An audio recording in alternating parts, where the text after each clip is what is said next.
In a rare print interview, Joe Biden addressed fears over his chances of victory in the coming U.S. presidential election and said he was the only one who has ever beat his likely Republican challenger, Donald Trump, adding, "And I'll beat him again." Trump was wrongly removed from Colorado ballot, U.S. Supreme Court rules. But the president was voicing a conviction at odds with most polling, in which clear majorities think that at 81 he is too old for a second term and narrow majorities put Trump ahead in a general election matchup. Biden was in conversation with Evan Osnos of The New Yorker, whose short biography of Biden was published in 2020, the year the former senator and vice president secured the Democratic nomination at his third attempt and then beat Trump.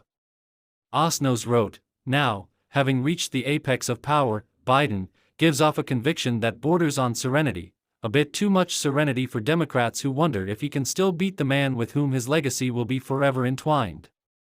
Given the doubts, I asked, wasn't it a risk to say, "I'm the one to do it"? He shook his head and said, "No. I'm the only one who has ever beat him. And I'll beat him again." Poised to secure the Republican nomination after the Super Tuesday primaries this week, Trump is only 3.5 years Biden's junior. But even amid public slips and gaffes every bit as glaring as those by Biden, fewer Americans think Trump is too old to return to office. Loading video. Donald Trump confuses Joe Biden and Barack Obama again at Virginia rally, video. Trump also faces unprecedented legal jeopardy, arising from his conduct in business, on the campaign trail and in office. Of 91 criminal charges, 17 concern election subversion, 40 arise from Trump's retention of classified information and 34 are related to hush money payments to an adult film star who claimed an affair. Trump also faces multi-million-dollar civil fines over his business affairs and a rape allegation a judge called substantially true. Attempts to keep him off the ballot for inciting the January 6 insurrection, by supporters of his lie about electoral fraud in his defeat by Biden, failed on Monday with the rejection by the U.S. Supreme Court of a case in Colorado.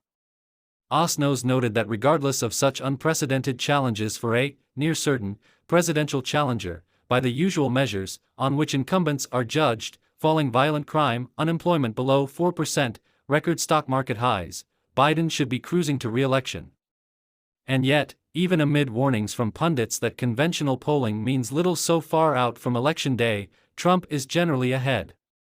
This weekend, a rash of polls made bad reading for Biden, though some said the same for Trump. The New York Times and Siena College put Trump up 48% to 43% and said Democrats were split on whether Biden should be their nominee, with young voters, likely to disapprove of Biden's handling of the Israel-Hamas war, expressing particular doubt. CBS News and YouGov said most voters favored Trump on the economy, regardless of such conditions as outlined by Osnos, and also Trump's record, thanks to COVID-19, of leaving office 2.9 jobs down and with unemployment at 6.3%. Fox News put Trump up 2 points in a general election matchup and ahead with voters on the economy and immigration, the latter issue one on which he recently forced congressional Republicans to tank a hardline bipartisan deal. The Associated Press and NORC Center for Public Affairs Research said 60% of respondents were not very or not at all confident in Biden's mental capability to serve effectively as president, up from about 50% in January 2022. Nearly 60% said the same of Trump. Biden became a senator in 1973 and ran for the Democratic presidential nomination in 1988 and 2008. He was vice president to Barack Obama between 2009 and 2017 before securing the presidential nomination in 2020 with a campaign built on the threat he said Trump posed to American democracy itself. Such messaging has been central to Biden's re-election bid, but David Axelrod, formerly chief strategist to Obama and a prominent Biden critic, told Osnos, "I'm pretty certain in Scranton, Pennsylvania, Biden's hometown, they're not sitting around their dinner table talking about democracy every night." Fired-up Biden shows gloves are off in January 6th anniversary speech. The Republican message is, the world's out of control and Biden's not in command. That's the entire message. Trump, the strongman, is the solution. I think you have to be thinking about how you counter that, and how you deal with fears about Biden's condition.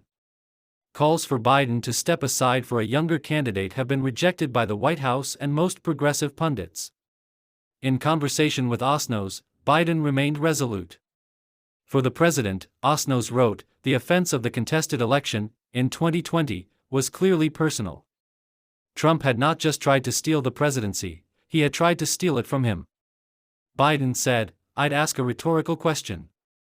If you thought you were best positioned to beat someone who, if they won, would change the nature of America, what would you do?